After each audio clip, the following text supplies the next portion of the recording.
Congolais, mes très chers compatriotes.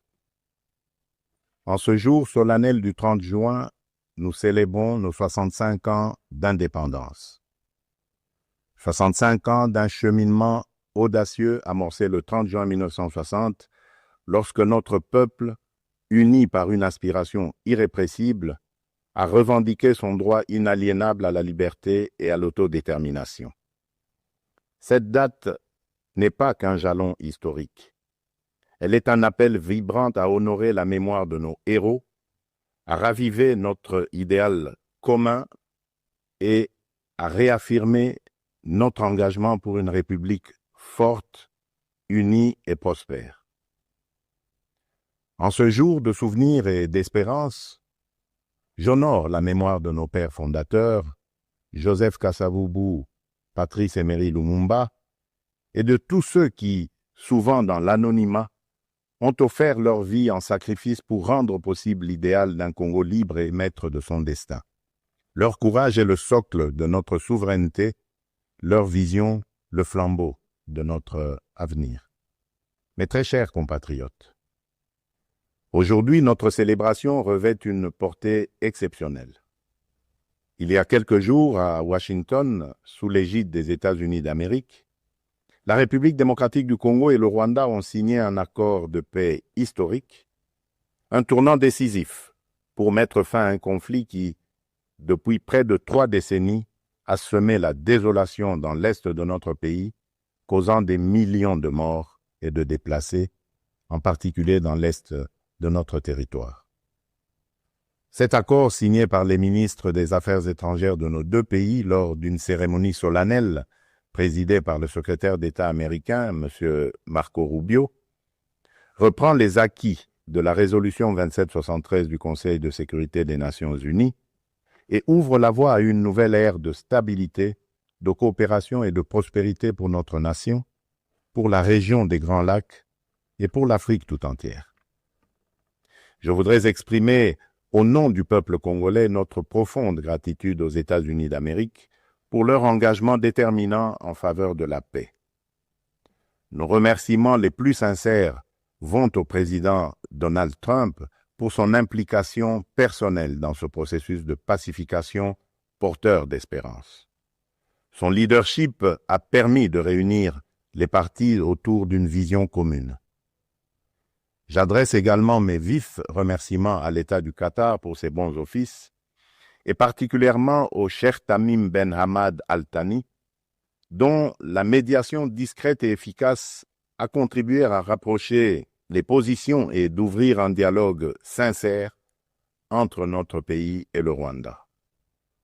Je tiens également à exprimer ma profonde gratitude à 2 dignes fils de l'Afrique, dont l'engagement déterminant a largement contribué à porter la tragédie sécuritaire que traverse la République démocratique du Congo à l'attention de la communauté internationale.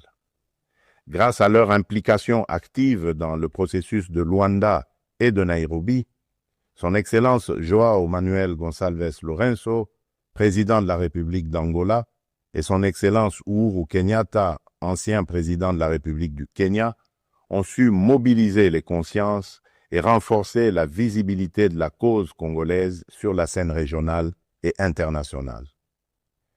Cet accord n'est pas seulement un document. Il est une promesse de paix pour les populations de Goma, Bukavu, Rutshuru, Masisi, Nyiragongo, Lubero, Ituri et de toutes les localités martyrisées par la guerre. Ce processus diplomatique s'articule également avec les discussions en cours à Doha, au Qatar. Notre ambition reste sans équivoque rétablir pleinement l'autorité de l'État sur l'ensemble du territoire national et œuvrer à l'instauration d'une paix réelle, durable et partagée dans toute la sous-région. Les attentes de nos populations sont immenses, notamment celles de l'Est du pays qui ont trop longtemps souffert. Nous abordons donc cette ultime phase du processus avec détermination, dans le respect de notre souveraineté et des aspirations légitimes de notre peuple. Les prochaines étapes devront aboutir à la démobilisation, la réinsertion conditionnelle et au cas par cas des ex-combattants à travers le PDDRCS et enfin à la reconstruction des régions jadis affectées par les conflits armés. Ces avancées diplomatiques s'inscrivent dans une dynamique plus large de reconquête et de l'affirmation de notre souveraineté, de redéploiement de notre influence et de reconstruction de la confiance internationale envers la République démocratique du Congo.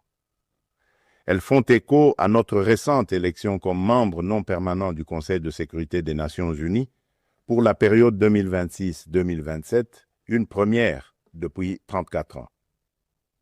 Ce mandat n'est pas un honneur protocolaire, c'est une responsabilité politique et morale que nous porterons avec dignité en faveur de la paix, du multilatéralisme et des intérêts du continent africain. Mes très chers compatriotes, l'accord signé à Washington ouvre des perspectives inédites. Il augure une ère de paix durable, de coopération régionale et de prospérité partagée. Il nous engage à reconstruire nos communautés, à revitaliser nos économies et à restaurer la dignité de chaque Congolais. Mais cette paix, aussi précieuse soit-elle, reste fragile. Elle exige de nous tous, gouvernements, citoyens, partenaires internationaux, un engagement indéfectible pour sa consolidation. Nous continuerons à exiger que justice soit rendue aux victimes et que les responsables des atrocités répondent de leurs actes. Je salue le courage exemplaire de nos forces armées, des forces de police et de sécurité et de tous les résistants patriotes ouazalendo qui, au péril de leur vie, défendent notre patrie. Leur bravoure est le rempart de notre souveraineté. À vous, mes sœurs et mes frères de l'Est, je veux dire que votre résilience est une source d'inspiration pour la nation entière. Vos souffrances n'ont pas été vaines. Elles ont forgé notre détermination à réfuter toute solution précaire à cette crise et à nous engager à bâtir un avenir meilleur. Mes très chers compatriotes, l'indépendance que nous commémorons aujourd'hui n'est pas seulement une conquête du passé, elle est surtout un cap pour l'avenir. Elle est un projet vivant, un idéal à construire chaque jour. Cet idéal exige de nous que nous surmontions non seulement les menaces armées, mais aussi l'insécurité sociale, l'injustice, le tribalisme et la division. Le peuple congolais aspire à un pays de paix, de justice et de dignité.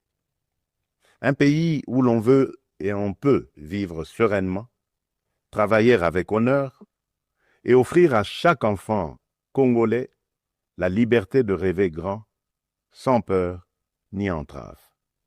Réaliser ce rêve requiert la mobilisation de toutes nos forces vives, institutions, citoyens, diaspora, partenaires, autour d'un même idéal, bâtir un Congo moderne, sûr et respecté. Il est temps de transcender nos clivages, de rejeter les discours de haine et les manipulations, et de faire de notre diversité une force, non une fracture. Notre unité n'est pas une option, elle est une condition de survie. C'est dans cet esprit de responsabilité et de dépassement de soi que j'ai tenu, il y a quelques semaines, une rencontre franche et républicaine avec M. Martin Fayoulou, l'un des leaders de l'opposition.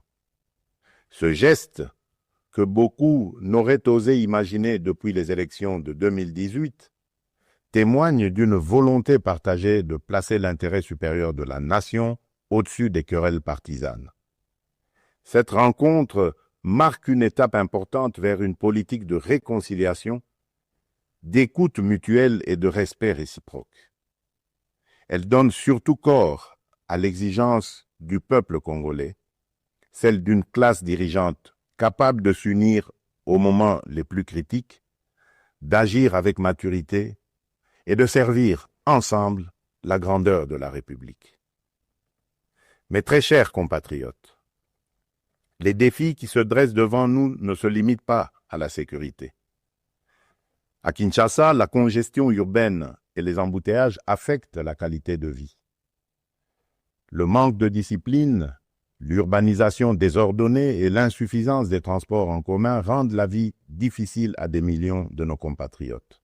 À Kalemi, Kasangoulou et même ici, dans la capitale Kinshasa, les inondations récentes ont causé d'importantes pertes en vies humaines et dégâts matériels, détruisant des habitations, emportant des infrastructures routières et provoquant des déplacements massifs de population. Ces événements climatiques extrêmes nous rappellent l'urgence d'agir à la fois sur le front de l'aménagement du territoire et de la résilience environnementale. À Mbandaka, le naufrage d'une embarcation a coûté la vie à plusieurs dizaines de nos compatriotes, endeuillant la nation tout entière.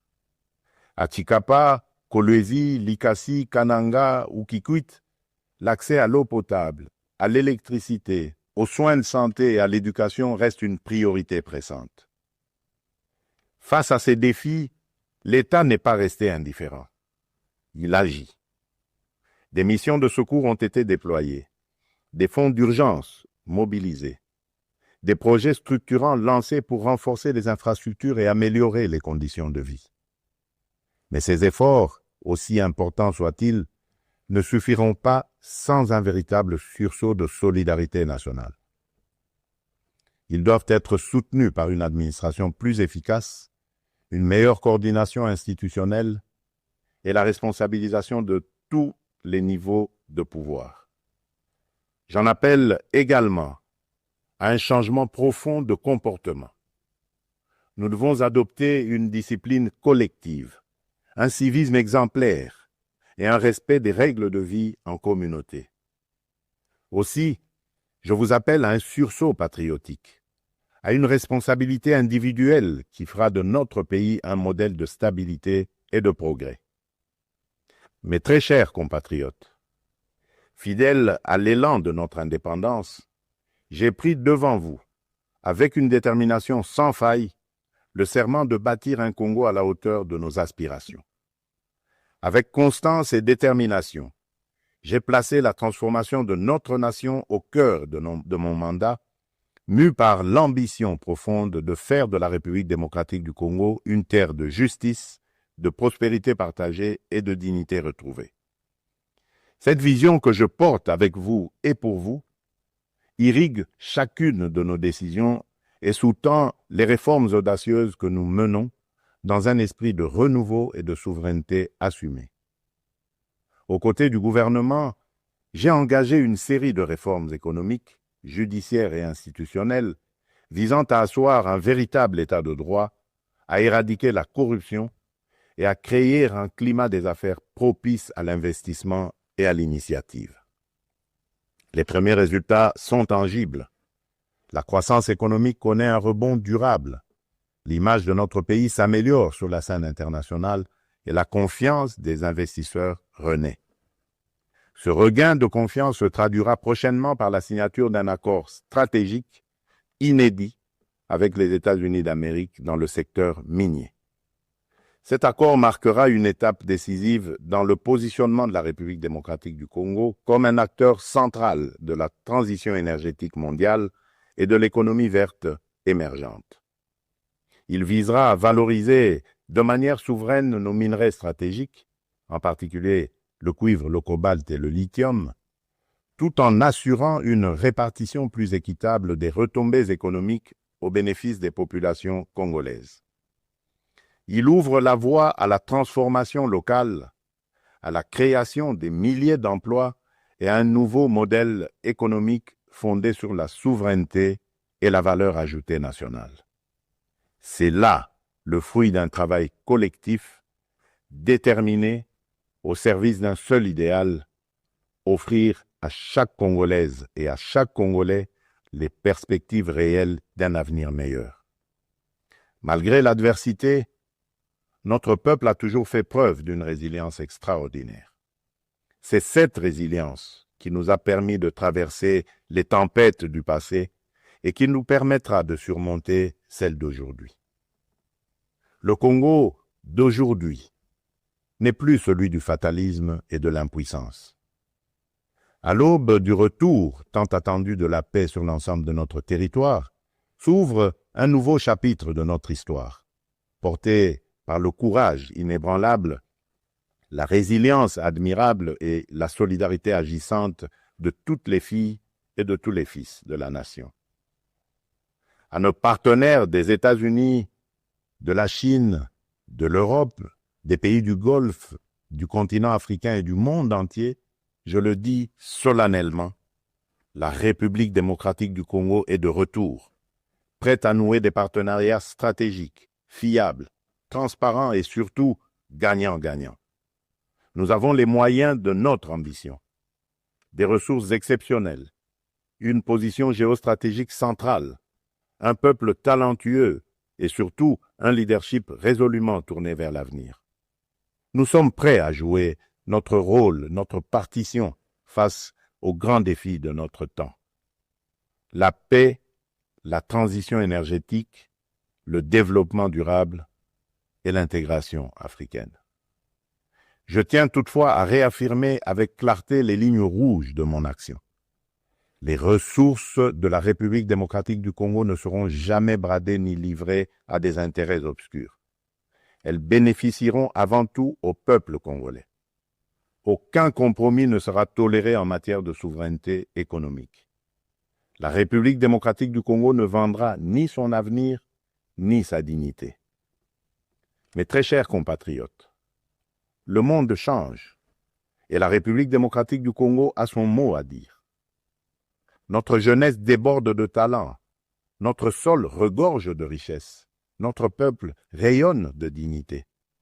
Ensemble, poursuivons notre projet commun, celui de bâtir un État fort, une économie diversifiée, une société juste et équitable. Ce 30 juin, faisons de notre indépendance un idéal vivant, incarné dans chaque famille, chaque quartier, chaque ville, chaque province. Nous ne visons pas seulement la fin de la guerre, nous voulons une paix véritable, qui sera le socle d'un vaste chantier de reconstruction d'une société plus inclusive, plus solidaire et plus prospère.